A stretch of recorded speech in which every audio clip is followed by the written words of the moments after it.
શરદી એટલી થઈ ગઈ છે ને લોહી પી ગઈ. બહુ મસ્ત ગણપતિ લીધા છે પણ એ સસ્પેન્સ છે કે અમે કેવા ગણપતિ લીધા છે. માટીની પ્યોર મૂર્તિ ને એવું બધું જ મળે છે. કેમ કે આપણે ઉઠ્યા જ છીએ લેટ. પ્રોમિસ કરું છું કે યુટ્યુબમાં હું મારી પેડ એડવર્ટાઇઝ નહીં મૂકું. હું યુટ્યુબમાં ઓનલી મારા વ્લોગ્સ મૂકીશ. કેમથી તમે કરશો ને તો હે ને વેલનથી કરશો. ફાઇનલી ગાઈસ મસ્ત રેડી થઈ ગઈ છું અને આ ગણપતિનો ડેકોરેશનનો સામાન લેવા માટે તો અત્યારે આપણે જોવા જઈએ. ચલો ગણપતિ બુક કરાવી લીધા છે અને પોતાના પહેલા ગણપતિના દર્શન આપણે કરી લીધા છીએ. Good morning, welcome back to another vlog. તો આઈ હોપ જન્માષ્ટમી તમારી બધાની મસ્ત જતી હશે અને બધાને જન્માષ્ટમીની હાર્દિક શુભેચ્છાઓ. કૃષ્ણ ભગવાન તમારા બધા જ દુઃખ દૂર કરે અને તમને બધાને તમારા ફેમિલીને બહુ ખુશ રાખે એવી આશા. એટલે આજે આપણે વ્લોગ લેટ ચાલુ કર્યો છે કેમ કે આપણે ઉઠ્યા જ છીએ લેટ. એટલે આજે વાગી ગયા છે 1 અને 1 વાગે મેં વ્લોગ ચાલુ કર્યો છે કેમ કે મને શરદી થઈ ગઈ હતી. વ્લોગ ઉતારવાની કંઈ ઈચ્છા નહોતી પણ મેં કીધું કે આઠમ છે તો આજે વ્લોગ ઉતારી લઉં.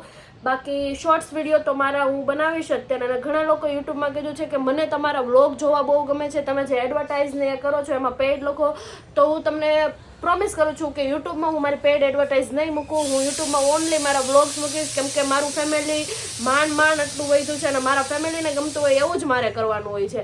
એટલે હું યુટ્યુબમાં ઓનલી વ્લોગ મૂકીશ. અને આપણી કુકરમાં સીટી વાગ્યા છે આપણે બંધ કરી દઈએ કેમ કે આપણે બનાવવાનું છે ફરાળ. એટલે જો સીટી થઈ ગઈ છે એટલે હવે આપણે ફરાળ બનાવી લઈએ. ચાલો મેશ કરી નાખ્યા છે અને આ બાજુ આપણે આદુ મરચીની પેસ્ટ કરી નાખી છે અને આ રાજગરાનો લોટ છે અને આપણે બનાવવાની છે ફરાળી પૂરી.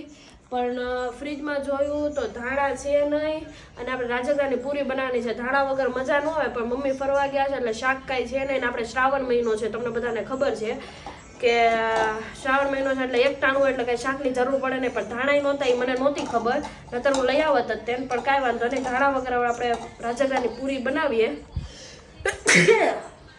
શરદી એટલી થઈ ગઈ છે ને લોહી પી ગઈ છે. જો આપણે લોટ બંધાઈ ગયો છે, તૈયાર થઈ ગયો છે.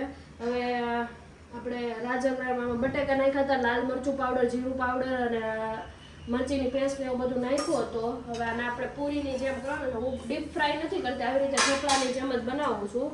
જો તમને બતાવું કેમેરા કહેતો, જો આવી રીતે બનાવવાના છે મસ્ત.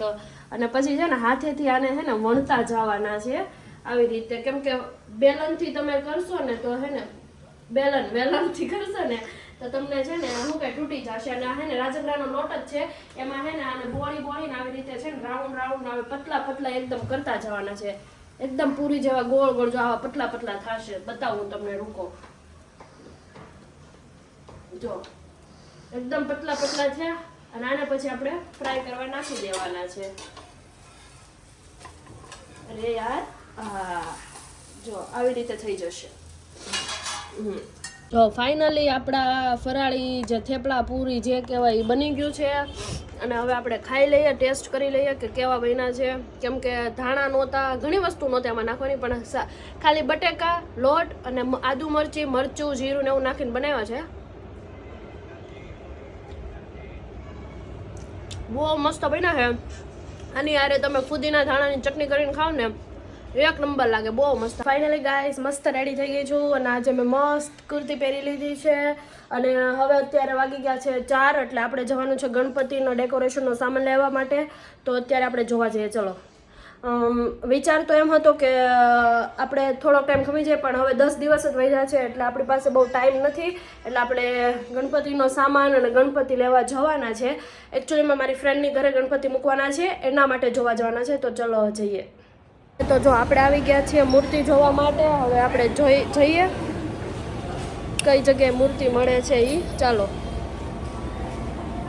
મૂર્તિ જોવા તો આવ્યા છે. 100% શુદ્ધ માટીની મૂર્તિ મળશે. બહુ જ મસ્ત મૂર્તિ છે. મૂર્તિ ને બધી બહુ મસ્ત મૂર્તિ છે. જોઈને તો બહુ કન્ફ્યુઝન થઈ જાય કે કઈ લેવી કઈ નહીં, કેમ કે બહુ બધી મૂર્તિ છે, બહુ બધું કલેક્શન છે આ લોકો પાસે. જો માટીની પ્યોર મૂર્તિ ને એવું બધું જ મળે છે. મને તો જો આ મૂર્તિ ગમે છે પણ કન્ફ્યુઝન છે કયું લઈ. જોઈએ ગણપતિ બુક કરાવી લીધા છે અને લઈ લીધા છે. બહુ મસ્ત ગણપતિ લીધા છે પણ એ સસ્પેન્સ છે કે અમે કેવા ગણપતિ લીધા છે. જ્યારે ગણપતિ આવશે ને ત્યારે હું તમને બતાવીશ કેવા લીધા છે. હવે આપણે ગણપતિ માટે ડેકોરેશનનો સામાન જોવા જવાનો છે તો ચાલો હવે ત્યાં જઈએ. જો ચૌટાની ગલીમાં આવી ગયા છીએ આપણે. બહુ એટલે બહુ ટ્રાફિક છે અને તમને પહેલા ગણપતિના દર્શન કરાવું. વેઇટ, હવે સામે ગણપતિ છે.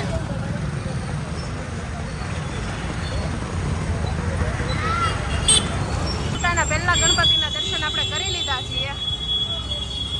તો આજના વિડીયોને આપણે અહીંયા જ એન્ડ કરીએ અને મળીએ નેક્સ્ટ વિડીયોમાં.